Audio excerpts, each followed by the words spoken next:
Dan pertanyaannya adalah, Mbak kan pakai jilbab, dan Mbak ibu rumah tangga katanya, kok bisa ya kena HIV gitu?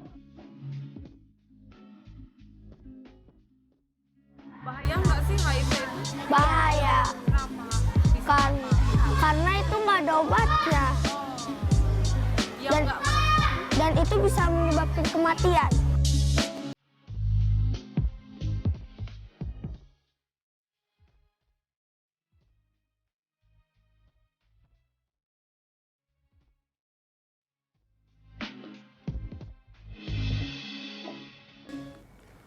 HIV/AIDS adalah bom waktu yang bisa meledak kapanpun. Sejak ditemukan kasus AIDS di Bali 29 tahun silam, mereka yang terpapar HIV/AIDS jumlahnya naik dari tahun ke tahun. Dan kini, jumlah penderita HIV di seluruh Indonesia lebih dari 198 ribu orang. 78 ribuan diantaranya telah terkena AIDS. Ini tak lain adalah stadium akhir dari infeksi virus HIV. Dan ternyata Jakarta adalah provinsi dengan jumlah pengidap HIV tertinggi di Indonesia, mencapai 42 ribuan orang, lebih tinggi dari Jawa Timur, Papua, dan Jawa Barat. Dalam episode ini, tim Indep menyingkap kelompok yang rentan HIV/AIDS. Salah satunya, kami menemukan seorang pekerja seks yang tetap menjual diri meski sudah tahu kalau dirinya terkena HIV. Saya Rudian Danu, inilah Indep, bom waktu HIV/AIDS.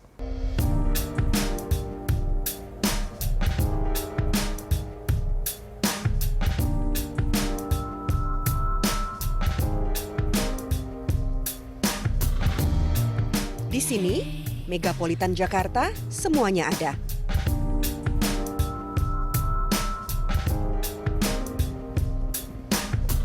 Tidak terkecuali bisnis esek-esek. Dari yang berkedok panti pijat hingga yang menjajakan diri di pinggir-pinggir jalan. Untuk sebagian orang, terutama pria hidung belang, Jakarta adalah surga untuk melampiaskan hasrat purba bernama seks. Namun, berhati-hatilah, karena hubungan seks berisiko, terutama heteroseksual, menempati peringkat pertama cara penularan HIV/AIDS. Menurut Kementerian Kesehatan, mereka yang tertular HIV/AIDS karena hubungan seks berisiko mencapai 66%.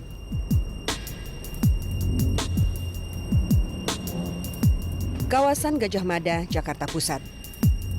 Di sini biasanya mangkal pekerja seks.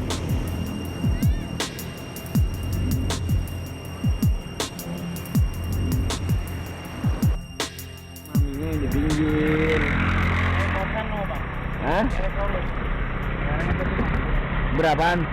Dia 2 jam, short time-nya 400. Short time-nya 400? Dia 2 jam. 2 jam. Kita tengok-tengok dulu lah Bang. Dulu kan banyak berjejer Bang ya? Sekarang tahu Pak, lagi pas nggak ada ketangkepin kan razia kemarin. Oh gitu. Di sudut lain, ada kawasan Gedong Panjang, Penjaringan, Jakarta Utara. Ini juga salah satu tempat mangkal pekerja seks. Letaknya hanya sekitar 1,2 km dari Kalijodo yang digusur Pemprov DKI Jakarta akhir Februari lalu. Cuman di sini pasaran berapa, Mbak? Pasaran berapa? Kondom. Aman nggak? Aman dong. Emang kalau tes rutin 3 bulan? 3 bulan sekali. Di mana? Puskesmas? Ya ke dokter lah. Yang dimaksud si pekerja seks ini tak lain adalah berkunjung ke dokter untuk mengantisipasi kemungkinan tertular penyakit. Pekerja seks merupakan populasi yang paling berisiko terkena HIV/AIDS. Pekerja seks pindahan dari Kalijodo termasuk dalam pengawasan Puskesmas Penjaringan.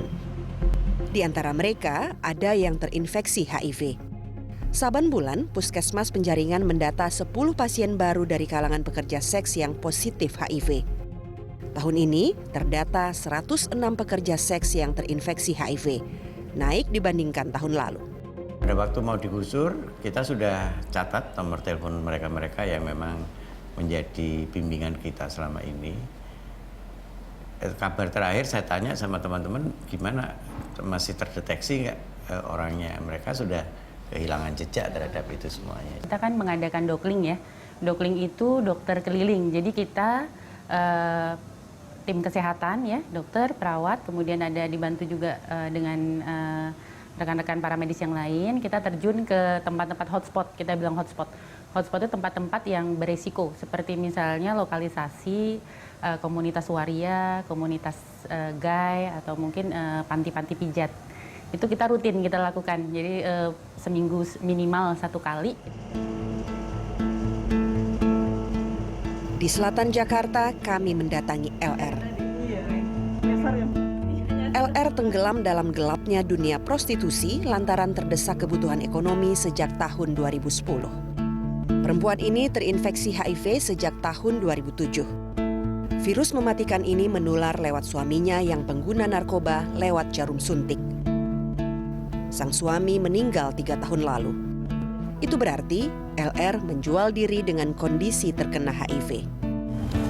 Sekitar 700. Biasa kan datang malam, terus pijit gitu, ML, terus udah apa namanya? Check out gitu. Iya. Kebanyakan dari PNS. Nah, ke klien, Mbak pernah open status? Iya, katanya masa udah nggak mungkin lah lu punya penyakit kayak gitu, orang masih badannya aja masih mulus gitu kan, nggak kenapa-napa gitu, sehat gitu sedikit. Intinya Mbak pernah, nggak semua klien Mbak sebutkan begitu? Enggak. Nggak semua klien? Enggak. Klien tertentu atau member Mbak open status? Atau enggak? Iya, kalau yang udah dekat aja. Udah dekat Mbak open status? Apakah pelanggan LR tidak takut tertular HIV? Kalau yang ada yang satu itu sampai sekarang masih nggak tahu sih dia kenapa gitu, nggak takut.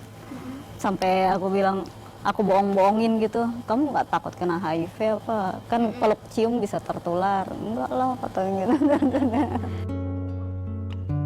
Sudah 6 tahunan LR menjadi pekerja seks.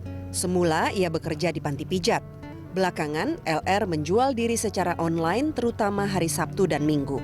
Di luar itu, LR aktif di sebuah LSM yang mendampingi orang dengan HIV/AIDS atau ODA. Kita kerja seperti ini kan karena terpaksa, bukan karena apapun, gitu, karena kemauan. Ya ada orang yang bercita-cita ingin menjadi pekerja seks.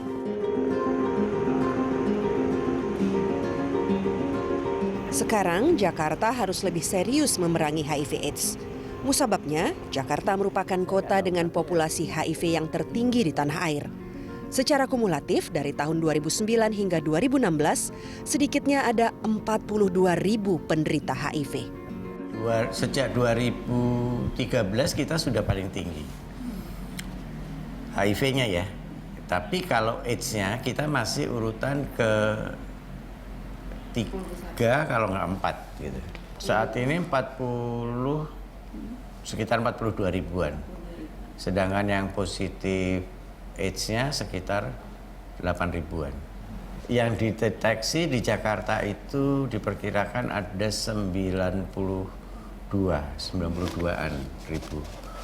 Perkiraan menurut prevalensi ya, tapi kalau yang sudah terdeteksi segitu 42 ribu lebih.